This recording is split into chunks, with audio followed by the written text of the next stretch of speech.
I went to University of Florida. Anyone here from UF? No? Alright. Burn the Quran guy, Terry Jones, the first guy to burn the Quran, or that made that whole public thing. You guys know what I'm talking about?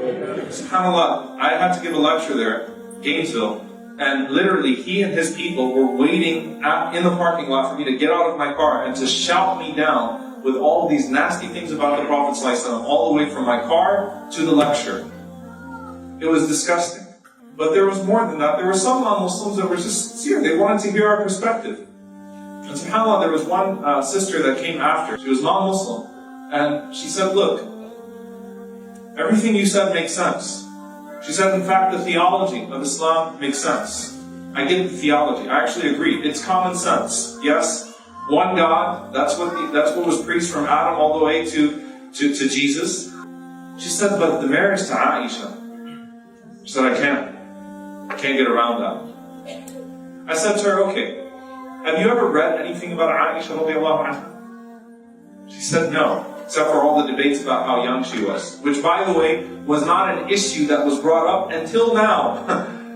Which shows you how insignificant her age was. Whatever that age would have been, how insignificant it was to the discussion, that the only possible narration we have about her age is actually from her. So no one else made any issue of it, because whatever her age was, it was the norm of the time. But now, huge deal. So she said, I said, have you read anything about Aisha radiallahu anha?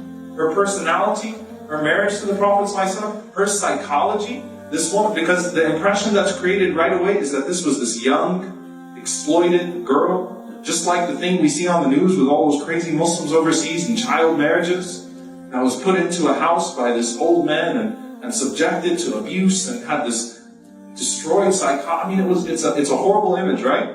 I said, have you read about Aisha? The scholar, the muhadditha, the woman that was so proud in her leadership and had such self-esteem that she was more eloquent than any of the male companions of the Prophet ﷺ. The woman who was more knowledgeable in jurisprudence and inheritance and anything that any of the other Sahaba were. This woman that loved the Prophet ﷺ and spoke of him so glowingly, far from an abusive monster that he's being portrayed as, alayhi salatu wasalam, but instead this loving husband that treated her and respected her with so much respect that he listened to her when she was angry and they had arguments. Have you read about her as a person? She said no. I said, okay, so here's what we're going to do. Before I have any discussion with you about her age, I'm going to send you a bunch of material to read on Aisha.